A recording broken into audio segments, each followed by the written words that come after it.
Olá pessoal, tudo bem com vocês? Bem-vindos a mais uma aula do nosso treinamento. E hoje vamos tratar um pouco sobre causa raiz dentro do nosso projeto de Yellow Belt, ok? Vamos lá? Vamos lá então, hein? Primeiro, depois que nós levantamos todos os ofensores ao nosso processo e tudo aquilo que precisa ser trabalhado como problema, nós precisamos identificar as causas raízes que levam esses problemas a acontecerem. Uma das ferramentas que nós vamos utilizar aqui é o Brainstorm. Por quê? Porque com o Brainstorm nós conseguimos ouvir todos os envolvidos ali no processo. O Brainstorm nada mais é que uma tempestade de ideias.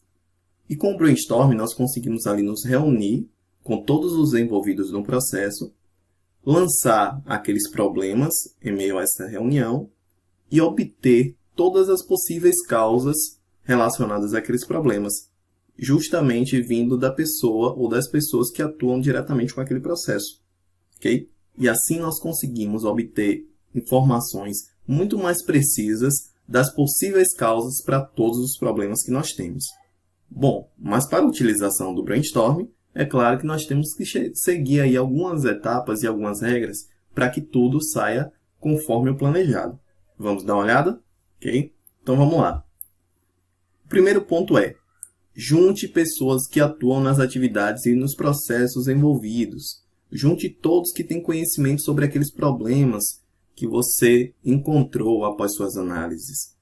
E assim, vocês poderão estudar todas as causas e obter todas elas através da fonte onde ela é gerada. Ok? Outro ponto é: evite ter líder e liderados na mesma reunião. Por quê? Porque a presença do líder ali na reunião pode inibir as ideias dos seus liderados, né? E como são temas às vezes muito sensíveis, pois se tratam de problemas e causas, pode ser que os liderados eles tenham ali um pouco de receio de dar suas ideias sobre o tema, tá? Perante a presença ali do líder. Então, evite ter essas duas hierarquias aí dentro da mesma reunião de brainstorm, ok? Agora sim, com o problema em mãos, exponha esse problema para toda a equipe e peça para que eles possam informar as possíveis causas que estejam levando aquele problema a acontecer. Não fale inicialmente as suas ideias, tá? Assim que você lançar o problema, peça logo a opinião das pessoas que estão na reunião. Ao final, quando não tiver mais opiniões sobre causas relacionadas àqueles problemas, aí sim você pode expor sua opinião, tá? Por quê? Porque, do contrário, você pode inibir o pensamento das outras pessoas ou até direcionar esses pensamentos. E aí você não vai obter os resultados desejados para aquele brainstorm, ok? Um outro ponto é: anote tudo, mesmo que a ideia não seja a mais adequada, mesmo que a ideia não pareça resolver o problema. Porque a partir do momento em que você nega uma das ideias, você inibe aquele participante e também pode inibir todos os outros participantes, tá? Então anote tudo, sem restrições, por mais incoerente que seja a ideia relacionada ao tema, tá bom? Só não deixa a reunião fugir ali do objetivo dela, que é achar as causas para os problemas que você tem em mãos, tá? E ao final, ali com a equipe, você pode utilizar a matriz de esforço e impacto para você conseguir priorizar as causas que são essenciais para a correção dos seus desvios, ok? E após a reunião, escolha ali todas as causas, né, priorizadas e descarte aquelas causas que não vão ter relação com o tema, ok? E assim nós concluímos aí o brainstorm, tá? Veja como é simples e agora nós vamos mostrar como ele fica na prática, né? Esse seria o nosso brainstorm. Vamos fazer o seguinte: vamos estudar etapa a etapa aqui, tá? Vamos estudar problema a problema, causa a causa, tá bom? Primeiro, eu tenho aqui um campo com o problema, uma coluna do problema, outra da identificação da causa, outra da descrição da causa, outra de pontos de atenção, uma de esforço e um de impacto. Como é que eu utilizo isso? Bom, primeiro, num problema, eu tenho que colocar aqueles problemas lá que eu achei, tá? Que eu determinei. E as causas? As causas são sempre prenomeadas como x1, x2, x3, x4, x5, 6, 7, quantas causas tiverem, mas sempre precedidas pelo x, tá? E aqui você vai descrever, nessa terceira coluna, você vai descrever as causas que você achou. Como vocês podem ver, no problema 1, eu só tenho a causa 1, x1, com a descrição 1 aqui, tá? No segundo problema, eu tenho 3 causas, que é a x1, que é a x2, x3 e x4, tá? E aí eu tenho a descrição dessas 3 possíveis causas. Para o problema 3 e para o problema 4, eu também só tenho uma causa. Então, vocês podem ter mais de uma causa para um problema só, tá bom? Ponto de atenção. É caso você tenha algum impedimento ali, por exemplo, para a execução ali de uma ação sobre aquela causa. É caso a causa ali não seja necessariamente uma falha da área, mas pode ser uma falha de terceiros, tá? Então, é um ponto de atenção que precisa ser observado aí durante o tratamento daquela causa, tá? E aqui o esforço e o impacto. Essa nota, tanto para o esforço quanto para o impacto, ela pode variar de 1 a 10, ok? Quanto menor for o número, quanto mais próximo de 1, menor será o esforço ou impacto, e quanto mais próximo de 10, maior será o esforço, maior será o impacto, tá? Ok? Então, vamos lá. Pensa que se eu tiver um esforço e impacto com 10, por exemplo, seria aí um esforço de se criar um processo novo, né, de se comprar novos equipamentos para modificar o processo. É algo que realmente vai demandar um esforço bem maior para se realizar, tá bom? E aí eu tenho aqui o seguinte. Para a causa x1, e aí a causa x1 teria uma descrição aqui, tá? A descrição exata da causa. E aí eu teria que determinar aqui qual seria o esforço para se tratar essa causa. E qual seria o impacto dessa causa sobre o processo. Nesse caso, eu determinei esforço 3 e impacto 5, né? Um esforço baixo e um impacto médio. Para o x2, a causa x2, eu determinei aqui o esforço baixo 1 e o impacto muito grande. x3, 3 e 2, x4, 9 e 1, x5, 6 e 9, e o x6, x5, 6 e 9, e o x6, eu tenho aqui um alto esforço para se fazer e um impacto médio. Tá, Davidson, mas e aí? Depois que eu faço isso, né? O que é que eu tenho que fazer? Como é que eu tenho que apresentar isso? Vai ficar assim? Eu tenho que apresentar de forma gráfica? Bom, aí nós temos a matriz de esforço e impacto, que é essa aqui. Como funciona essa matriz de esforço e impacto? Nela, você vai ter quadrantes, tá? E esses quadrantes determinarão o que eu precisarei fazer com cada uma daquelas causas. Ok? Vamos dar uma olhada? Aqui nesse eixo eu tenho um esforço e nesse eu tenho impacto, ok? No quadrante 1, eu tenho aqui as causas dentro dele estão relacionadas a um alto esforço, ó, e um alto impacto. No quadrante 2, eu tenho as causas relacionadas a um alto impacto e um baixo esforço, ok? Nas causas relacionadas ao quadrante 3, eu tenho um baixo impacto e um baixo esforço. E nas causas relacionadas ao quadrante 4, eu tenho aí um alto esforço e um baixo impacto, certo?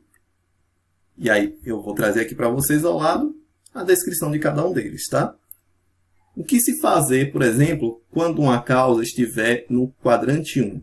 Bom, se a causa estiver no quadrante 1, aí você deve avaliar se é realmente necessário tratar essa causa e trabalhar em cima dela, uma vez que ela vai trazer um alto esforço para conseguir se atingir aí os resultados esperados, tá? E no quadrante 2, que é um baixo esforço e alto impacto, o que é que eu preciso fazer?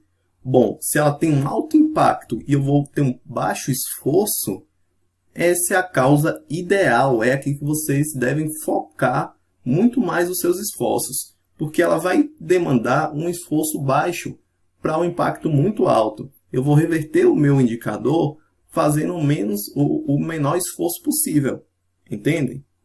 Então, deem foco no quadrante 2, tá? Não necessariamente descartando outros quadrantes, mas deem foco nesse, tá? Quadrante 3, baixo esforço e baixo impacto. Essas causas aqui geralmente são relacionadas ao plano ver e agir, né, do nosso projeto DMAIC. Mas aqui são causas realmente muito mais rápidas de se trabalhar. São causas que não demandam tanta análise, não demandam tanto esforço, né? O impacto vai ser baixo, mas para tratar essas causas eu não vou fazer quase nada. Só vou ajustar ali um processo, só vou mudar um documento, só vou treinar umas pessoas, só vou fazer isso. É uma coisa muito rápida de se fazer. Então, é muito importante ter essas causas aqui no plano de ação de vocês, tá? E o último quadrante, o quadrante 4, o alto esforço e baixo impacto. Nossa, eu vou ter um alto esforço para ter um impacto pequeno? Não, isso aqui realmente eu não vou trabalhar, tá? Eu vou descartar essas causas aqui. Por exemplo, eu descartaria já de cara o X4, tá? O X5 aqui, eu tenho que avaliar se vai ser necessário ou não tratar isso, tá? O X6 tem um porém aqui. Ele está entre o quadrante 1, que é o alto esforço e alto impacto, e entre o quadrante 4, que é o alto esforço e baixo impacto. Geralmente, quando ele está no meio, nós puxamos para o quadrante 1. Então, deve-se avaliar se vai ser necessário trabalhar isso aqui para chegar no meu resultado, tá? Se for necessário ainda trabalhar o X6 para chegar no resultado que eu quero, ou na meta que eu estipulei, então eu vou ter que trabalhar ele, tá bom? E aí vem essas ideias, né? E aí nós temos, né? X4 não se trabalha ele, tá? Podem descartar. Não vai fazer diferença nenhuma para vocês isso aqui nesse momento. O X6 vocês têm que avaliar se é necessário trabalhar de acordo com o esforço que vocês vão ter. E se vocês tratarem o quadrante 2 e o quadrante 3 e mesmo assim avaliarem que não vão chegar na meta estipulada, então é interessante vocês terem aí o X6 e o X5 também dentro do plano de ação de vocês, tá bom? Um ponto aqui do Q3, né? Baixo esforço e baixo impacto. É como eu falei, tem que estar no plano de ação de vocês, tá? De qualquer forma. Porque isso aqui são ações muito rápidas. Vocês vão resolver isso aqui muito fácil, tá bom? Outra coisa, o mundo ideal, né? É o X2. O X2 é onde vocês vão demandar o maior foco de vocês, tá? Para resolver esse problema da melhor forma possível. Porque ele tem baixo esforço, vocês não vão ter muito esforço para fazer e o impacto vai ser altíssimo. Então, resolvam o quadrante 2 primeiro, tá? E o X1 aqui, por exemplo? O X1 está entre o quadrante 3 e o quadrante 2. O X1, com certeza, vocês vão trabalhar, né? Ele está aí entre uma causa, né, boa de se trabalhar, porque ele está entre aí o quadrante 2, que é o melhor de todos, e o quadrante 3, que também é um quadrante bom para se trabalhar, tá bom? Resumindo, né, as partes de baixo aqui do quadrante são as melhores para se trabalhar, né, e as partes de cima não são tão boas, né, ou se deve avaliar se iremos incluir no nosso plano, tá bom? Gostaram? E só para deixar vocês mais tranquilos sobre a matriz de esforço e impacto, eu deixei esse arquivo aqui, né, no material lá de vocês do modelo do projeto, já com a matriz pronta. É só vocês fazerem isso aqui, ó. Vou tirar aqui, vou clicar na minha matriz, vou clicar com o botão direito. Tem uma opção aqui, editar dados, tá?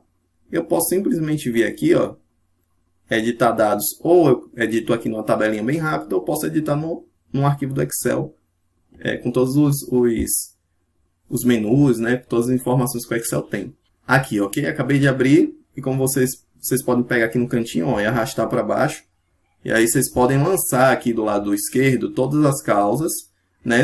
Não precisa lançar a descrição da causa não, só o X mesmo para que identifique a causa, né? Aqui o impacto e aqui o esforço. E aí vocês vão ter ali gerado essas informações. Vamos mexer aqui no X1, tá? Ele está entre o quadrante 2 e o quadrante 3. Vamos puxar ele para o quadrante 2, mexendo no impacto dele, aumentando o impacto. Vamos lá. O impacto dele é de 5, eu vou colocar o impacto para 7. Então, pessoal, vejam como é fácil isso. Se eu alterar simplesmente o X1, o impacto do X1 para 7, de 5 para 7, notem que o X1 saiu do 5 aqui da linha e passou mais para o quadrante 2, tá? Então, é bem simples trabalhar com isso. Vou voltar o x1 para o 5 e ele volta. Tá? É bem simples trabalhar com essa ferramenta. Está dessa mesma forma no material de vocês. Não se preocupem quanto a desenvolver. Tá? Na internet tem vários tutoriais ensinando a desenvolver uma matriz de esforço-impacto, mas eu já trouxe pronto aqui para vocês, tá? No PowerPoint, lá do arquivo do modelo para desenvolvimento do plano de vocês, ok? Bom, pessoal, e agora um exercício para fixar muito bem essa ideia na nossa mente. Nesse exercício, vocês vão ter que dizer aqui qual é a causa, né, para esse problema aqui, para esse fato aqui, identificado que 65% das horas extras a 50% da filial 2 estão sendo realizadas pelo segmento de manutenção predial. Vocês vão determinar aqui as causas, tá? Ao lado direito, vocês vão informar qual o esforço e qual o impacto para se tratar cada uma causa. Lembrando que as notas são de 1 a 10. Ok?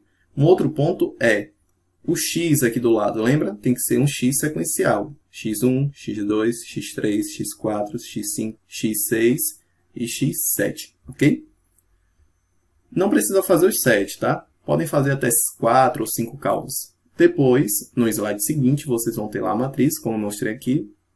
Habilita lá a edição de dados, copia o x, né? O esforço e o impacto e cola lá para gerar a sua primeira matriz de esforço e impacto, ok? Esse é o exercício de vocês, hein?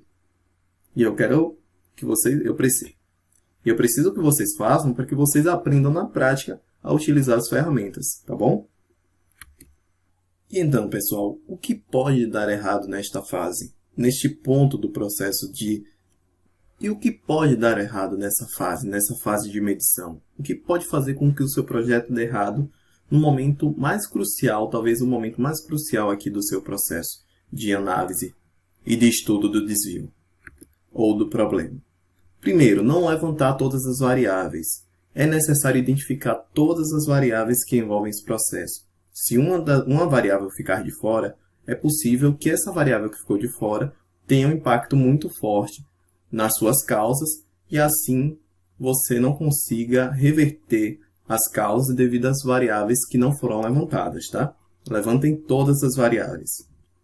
Outro ponto é não fazer todas as aberturas necessárias, né? Não estratificar muito bem os seus dados, não cruzar os seus dados para chegar a informações relevantes aos problemas e à causa ali dos problemas, tá?